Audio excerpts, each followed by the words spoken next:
Good afternoon student. देखिए हमारे financial management की बुक, ठीक है, बुक की 3rd यूनिट का फर्स्ट चैप्टर रेशियो एनालिसिस हमारा चल रहा था और रेशियो एनालिसिस में हम सॉल्वेंसी रेशियो पढ़ रहे थे। ठीक है, सॉल्वेंसी रेशियो में देखिए हमने क्या क्या पढ़ लिया था। सॉल्वेंसी रेशियो में हमने डेब्ट इक्विटी रेशियो के बारे में पढ़ लिया था, डेब्ट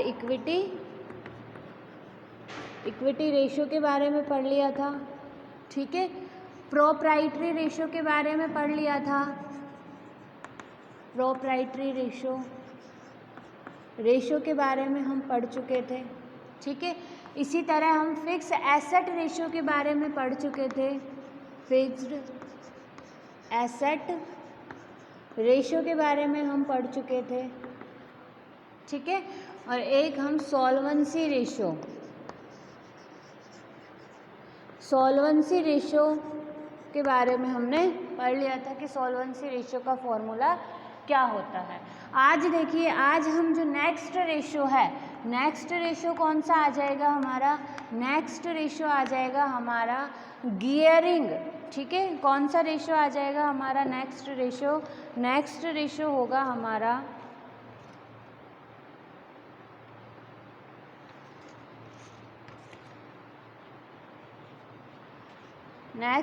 होगा हमारा गियरिंग और कैपिटल गियरिंग रेशियो। ठीक है, गियरिंग और कैपिटल गियरिंग रेशियो। ठीक है, पूंजी दंतीकरण अनुपात क्या हो जाएगा, पूंजी दंतीकरण अनुपात, पूंजी दंतीकरण अनुपात। ठीक है, और इसका फॉर्मूला क्या होगा, इसका फॉर्मूला होगा fixed asset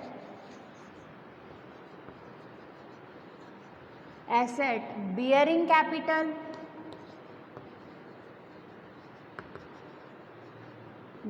capital upon variable asset bearing capital.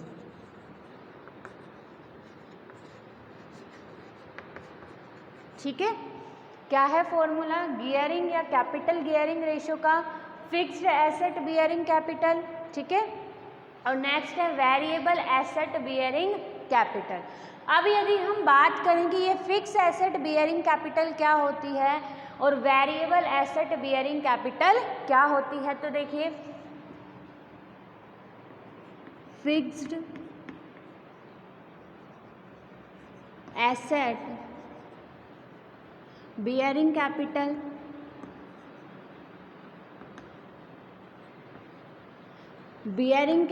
में आपके शामिल हो जाएंगे प्रेफरेंस शेयर कैपिटल। ठीक है, preference share capital plus debentures. ठीक है, फिक्स्ड एसेट बियरिंग कैपिटल में क्या शामिल होंगे आपके, प्रेफरेंस शेयर कैपिटल और डिबेंचर्स। ठीक है, नेक्स्ट है हमारा variable asset bearing capital. Next क्या है, variable asset bearing capital.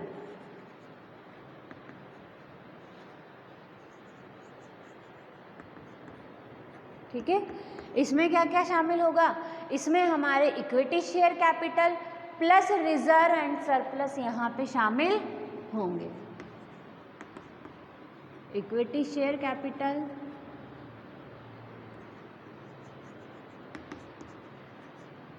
Plus reserve and surplus,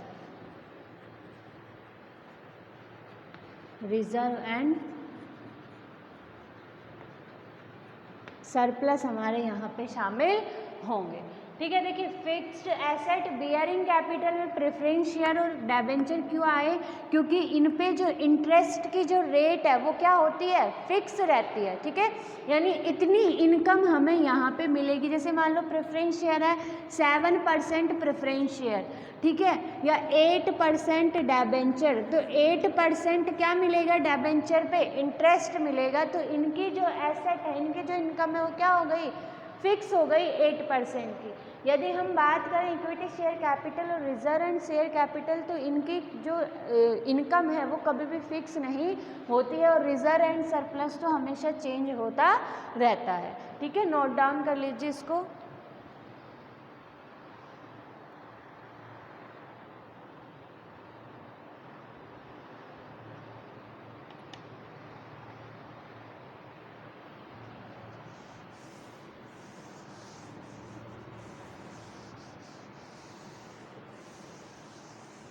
देखिए 6 जो हमारा रेशो है, 6 हमारा रेशो कौन सा आ जाएगा, इंटरेस्ट कवरेज रेशो। 6 रेशो आएगा इंटरेस्ट कवरेज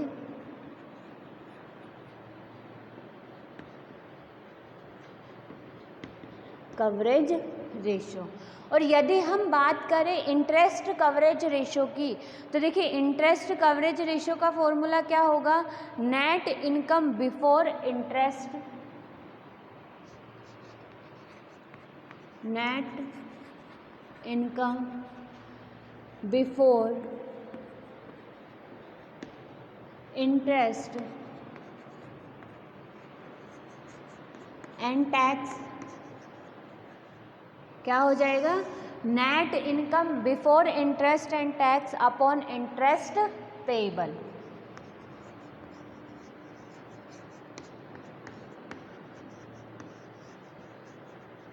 इंटरेस्ट पेएबल्स, ठीक है, ये किसका फॉर्मूला है, ये हमारा है इंटरेस्ट कवरेज रेशो का फॉर्मूला। यदि हम नेक्स्ट फॉर्मूले की बात करें 7 फॉर्मूले की, तो 7th नंबर का फॉर्मूला क्या है हमारा, preference dividend coverage ratio. Preference dividend coverage ratio.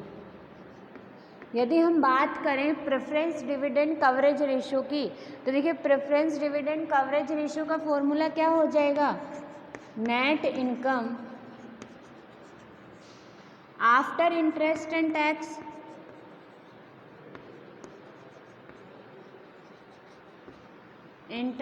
Tax upon preference dividend.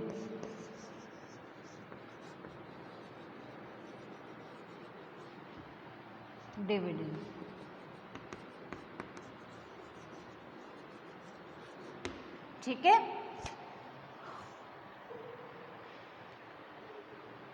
ये नोट डाउन कर लीजिए।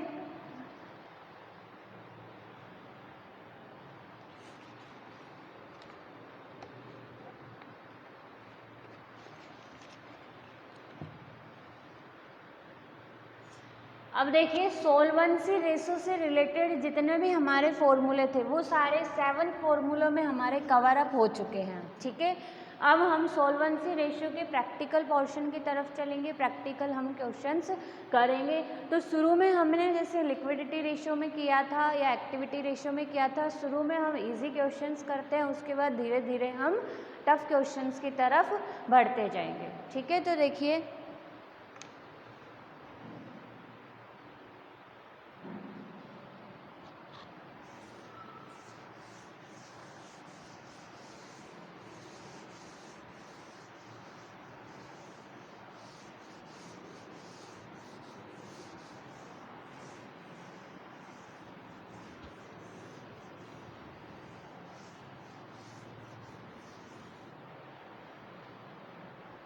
देखिए यदि क्वेश्चन की बात करें तो क्वेश्चंस आपको गिवन हैं, आपको एक बैलेंस शीट दी हुई है। ठीक है, बैलेंस शीट। ठीक है,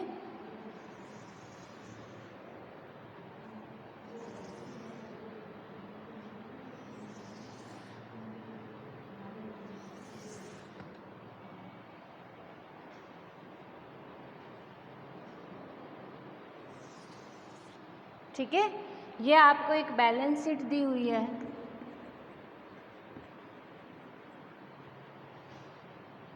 इधर आ जाएगा आपका current year.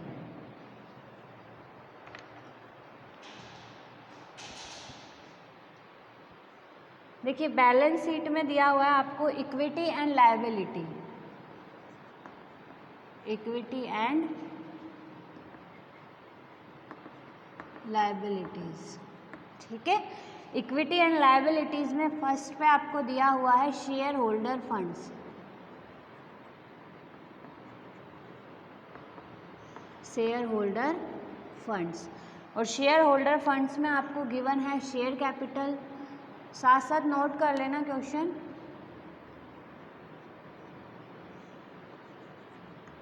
Share capital, reserve and surplus. ठीक है, यदि हम बात करें शेयर कैपिटल की, तो शेयर कैपिटल गिवन है आपको 1 लाख रुपीज़। ठीक है, और रिजर्व एंड सरप्लस गिवन है आपको 50,000 रुपये। नेक्स्ट आपको दिया हुआ है नॉन करंट लायबिलिटीज, करंट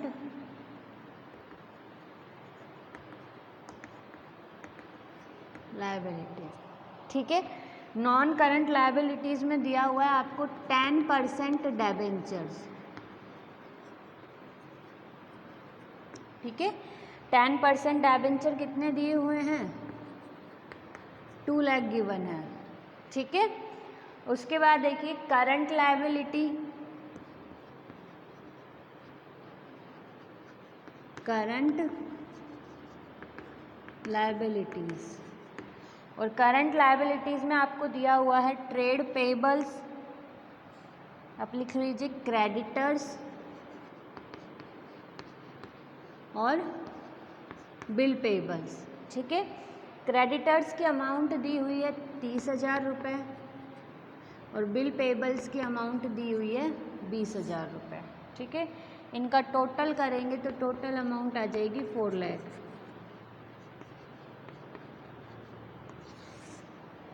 ठीक है, अब देखिए, अब हम चलते हैं एसेट की साइड में। ठीक है, तो एसेट में देखिए 2 तरह से दिया हुआ है, एक नॉन करंट एसेट आता है, एक करंट एसेट आता है। यदि हम बात करें नॉन करंट एसेट की, नॉन करंट एसेट, तो नॉन करंट एसेट में आपको गिवन है फिक्स एसेट। क्या गिवन है? फिक्स्ड एसेट्स, और फिक्स एसेट कितनी है? 2,70,000। ठीक है, और जो फिक्स एसेट आपको गिवन है वो क्या है? नेट दिया हुआ है, यानी इस फिक्स एसेट में से डेप्रिसिएशन लेस है। ठीक है, नेक्स्ट दिया हुआ है आपको करंट एसेट।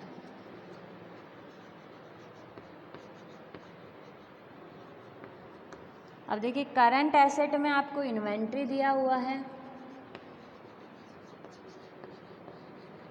ठीक है, ट्रेड रिसीवेबल्स दिया हुआ है,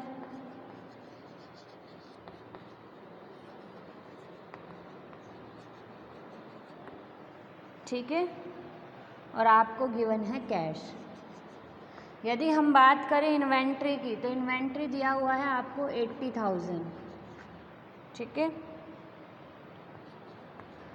ट्रेड रिसीवेबल है 30,000 और कैश है 20,000, तो टोटल करेंगे तो हमारा कितना आ जाएगा? 4 लाख। ठीक है, अब देखिए हमें कैलकुलेट क्या करना है। ठीक है, तो कैलकुलेट हमें करना है, देखिए फर्स्ट में हमें कैलकुलेट करना है करंट रेशियो। क्या कैलकुलेट करना है? करंट रेशो, ठीक है, क्विक रेशो, क्विक रेशो, और ये दोनों आपको कैलकुलेट करने आते हैं। डेब्ट इक्विटी रेशो,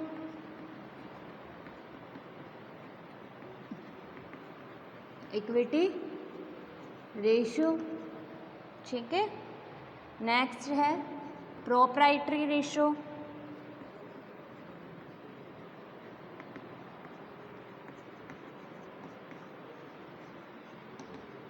ठीक है, और नेक्स्ट है सॉल्वेंसी रेशो, ठीक है। तो देखिए हम बात करें करंट रेशो की और क्विक रेशो की, तो इसको हम क्या करेंगे, बाद में कैलकुलेट करेंगे क्योंकि हमें आता है, ठीक है। सबसे पहले हमें क्या कैलकुलेट करना है? डेब्ट इक्विटी रेशो, उसके बाद प्रोप्राइटरी रेशो, उसके बाद सॉल्वेंसी रेशो, ठीक है। तो यदि हम बात करें देखिए डेब्ट इक्विटी रेशो की, तो डेब्ट इक्विटी रेशो का फॉर्मूला क्या था? टोटल डेब्ट अपॉन इक्विटी। देखिए हम कैलकुलेशन यदि करें डेब्ट इक्विटी रेशो की, ठीक है, क्या है? डेब्ट इक्विटी रेशो, ठीक है। और डेब्ट इक्विटी रेशो का फॉर्मूला क्या है? टोटल डेब्ट अपॉन इक्विटी, ठीक है। क्या है फॉर्मूला? टोटल डेब्ट अपॉन इक्विटी, ठीक है। अब देखिए, अब हमें फॉर्मूला तो पता है, ये टोटल डेब्ट अपॉन इक्विटी होता है, लेकिन अब हमें क्या करना है? अब हमें क्वेश्चन में देखना है कि टोटल डेब्ट कैसे कैलकुलेट होंगे, ठीक है। तो देखिए यदि हम बात करें टोटल डेब्ट की, ठीक है, किसकी बात करें? टोटल डेब्ट की, तो टोटल डेब्ट देखिए कैसे कैलकुलेट होता है। टोटल डेब्ट की यदि हम बात करें, और टोटल डेब्ट को क्या बोला जाता है? टोटल डेब्ट को आउटसाइडर डेब्ट भी बोला जाता है, ठीक है, या फिर आप इसको एक्सटर्नल इक्विटीज भी बोल सकते हैं, ठीक है। अलग अलग नाम है लेकिन फॉर्मूला सबका एक ही है। तो इसमें आ जाएगा देखिए long term borrowings, long term borrowings,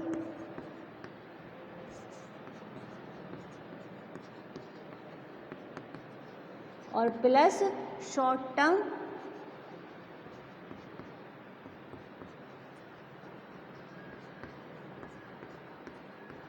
borrowings, ठीक है। यदि हम बात करें लॉन्ग टर्म बोरोविंग की, तो देखिए क्वेश्चन में लॉन्ग टर्म बोरोविंग कितना क्या दिया हुआ है? 10% डेबेंचर, और 10% डेबेंचर कितने दिए हुए हैं? 2 लाख दिए हुए हैं, ठीक है। तो यहाँ पे लॉन्ग टर्म बोरोविंग में आ जाएगा 10% डेबेंचर्स, ठीक है। और शॉर्ट टर्म बोरोविंग में क्या आ जाएगा? करंट लायबिलिटी क्या है हमारी? शॉर्ट टर्म बोरोविंग है, ठीक है। तो करंट लायबिलिटी में हमारे क्रेडिटर्स आ जाएंगे और बिल पेएबल्स आ जाएंगे। तो यहाँ पे आपके शामिल हो जाएंगे क्रेडिटर्स प्लस बिल पेएबल। यदि हम देखें 10% डेबेंचर कितने दिए हुए हैं? 2 लाख, ठीक है।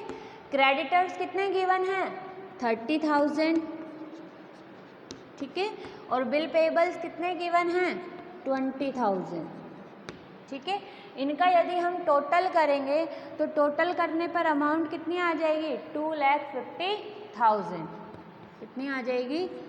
2,50,000, यानी टोटल डेब्ट कितने आ गए हमारे? टोटल डेब्ट हमारे पास आ गए 2,50,000, ठीक है। अब हमें क्या कैलकुलेट करनी है? अब हमें इक्विटी कैलकुलेट करनी है, ठीक है। तो देखिए यदि हम कैलकुलेट करते हैं इक्विटी को, ठीक है, तो इक्विटी को तो नेटवर्थ भी बोला जाता है, ठीक है, और शेयर होल्डर फंड्स भी बोला जाता है। सेम ही है सब, लेकिन देखिए नाम अलग अलग है, ठीक है, फॉर्मूला क्या है? सेम है। तो इक्विटी में क्या था, कैसे कैलकुलेट होगी? देखिए शेयर कैपिटल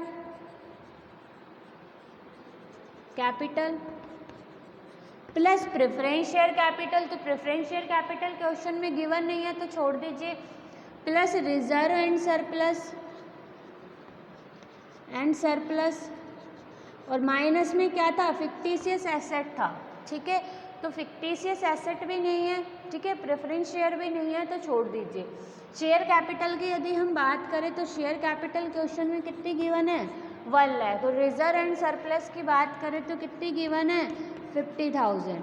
ठीक है, तो कितना हो जाएगा, 1,50,000 रुपये। ठीक है, तो यहाँ पे आपका आ जाएगा 1,50,000। ठीक है, तो हमारी जो शेयर होल्डर फंड्स है वो कितने आ गए, 1,50,000। और इनको कैलकुलेट करेंगे तो हमारी अमाउंट आ जाएगी 1.67:1। ठीक है, नोट डाउन कर लीजिए इसको।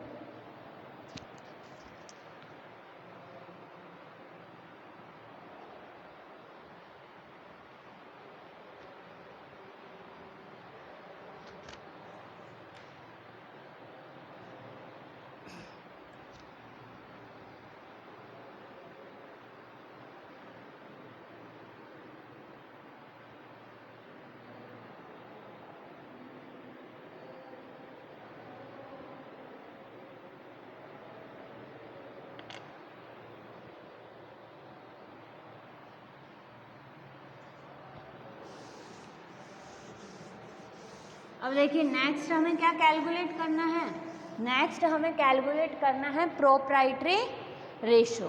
ठीक है, क्या कैलकुलेट करना है हमें, प्रोप्राइटरी रेशो। नेक्स्ट है हमारा प्रोप्राइटरी रेशो।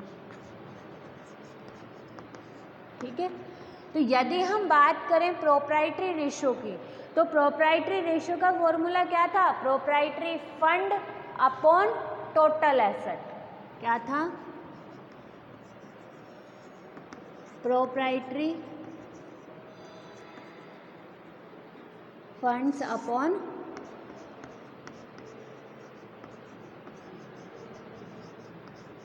Total asset. ठीक है, अब देखिए प्रोप्राइटरी फंड हम कैलकुलेट कर चुके हैं, कितना है, 1,50,000, क्योंकि इक्विटी को ही क्या बोला जाता है, प्रोप्राइटरी फंड्स भी कहा जाता है। तो यहाँ पे हमारे आ जाएंगे 1,50,000।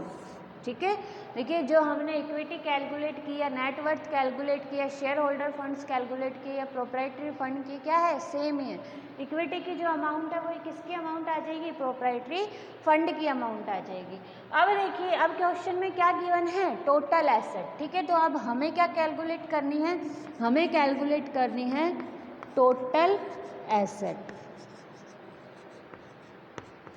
ठीक है, अब देखिए टोटल एसेट में करंट एसेट और नॉन करंट एसेट दोनों आ जाएगी। ठीक है,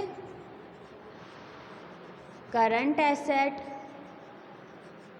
प्लस नॉन करंट एसेट।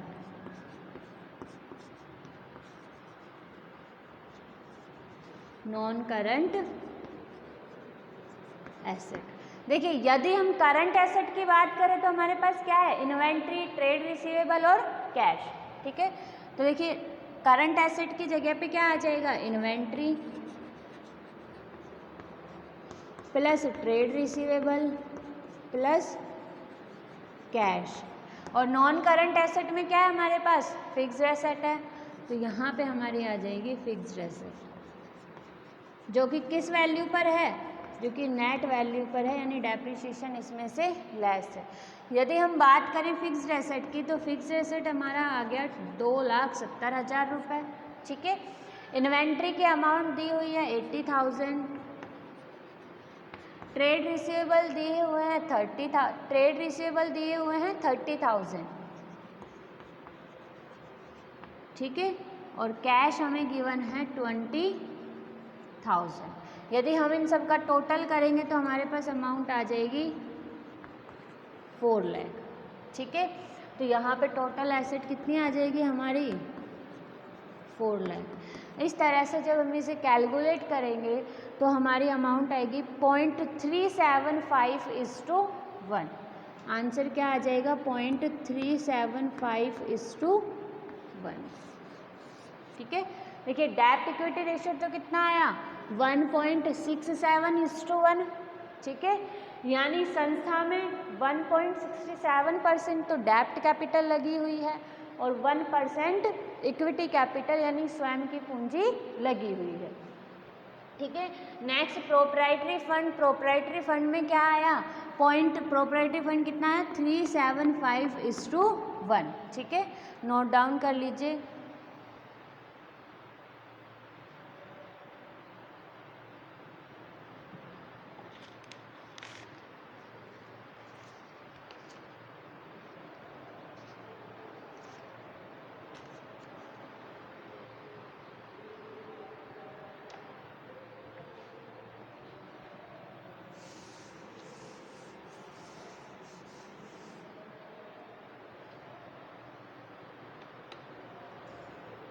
देखिए नेक्स्ट रेशियो कौन सा है, डेब्ट इक्विटी रेशियो कैलकुलेट कर लिया हमने, प्रोप्राइटरी रेशियो हमने कैलकुलेट कर लिया। अब हम करेंगे सॉल्वेंसी रेशियो। यदि हम थर्ड रेशियो की बात करें तो थर्ड रेशियो कौन सा आ जाएगा, सॉल्वेंसी रेशियो। तो सॉल्वेंसी रेशियो का देखो मैंने एक चीज़ क्या लिखवाई थी, सॉल्वेंसी रेशियो किसका अनुपात है, सॉल्वेंसी रेशियो डेब्ट टू टोटल एसेट। ठीक है, किसका अनुपात है, डेब्ट टू टोटल एसेट। तो फॉर्मूला क्या हो जाएगा, टोटल डेब्ट अपॉन टोटल एसेट।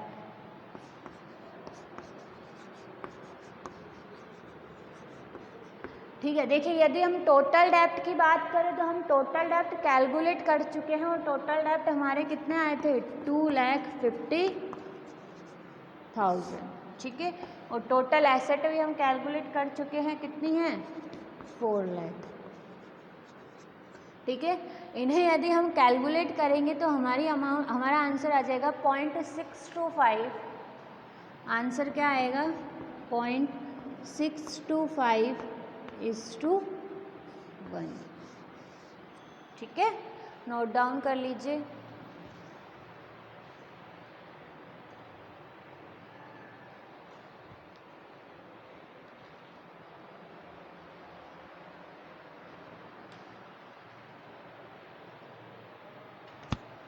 अब देखिए हमारे दो रेशो बच गए, फर्स्ट है हमारा करंट रेशो, सेकंड है क्विक रेशो। यदि हम बात करें देखो फोर्थ में करंट रेशो की, ठीक है, करंट रेशो की, तो करंट रेशो का फॉर्मूला क्या है, current asset upon current liabilities.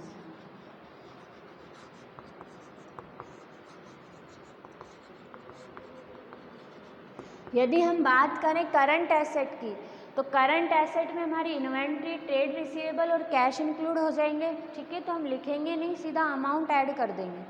ठीक है, तो करंट एसेट हमारी कितनी आ जाएगी, करंट एसेट हमारी आएगी 1,30,000 रुपये। कितनी आ जाएगी करंट एसेट 1,30,000। और यदि हम करंट लायबिलिटी की बात करें तो करंट लायबिलिटी कितनी हो जाएगी 50,000। ठीक है, इनको कैलकुलेट करेंगे तो हमारा आंसर आएगा 2.6:1। कितना आ जाएगा 2.6:1। ठीक है, अब नेक्स्ट रेशो हमारा कौन सा बच गया, नेक्स्ट रेशो है हमारा क्विक रेशो।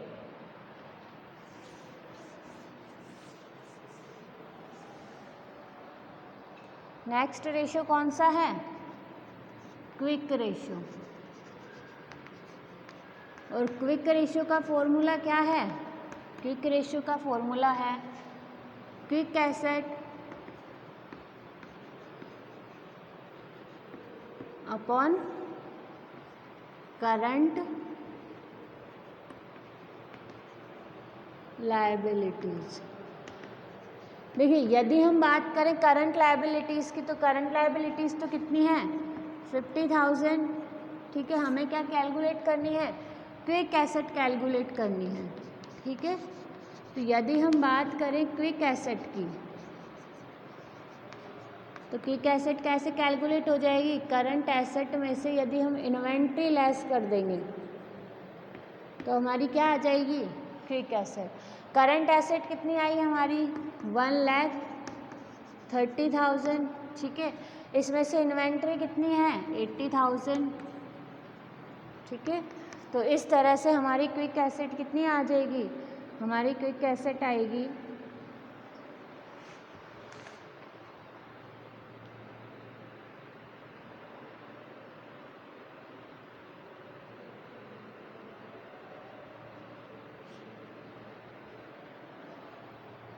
ये आ जाएगी 50,000 रुपये, ठीक है।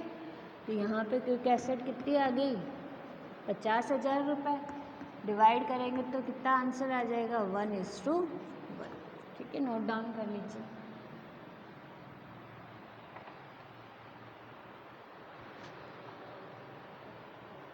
ये देखिए हमारे सॉल्वेंसी रेशियो से रिलेटेड क्वेश्चन था, ठीक है। आज की क्लास हमारी यहीं समाप्त होती है।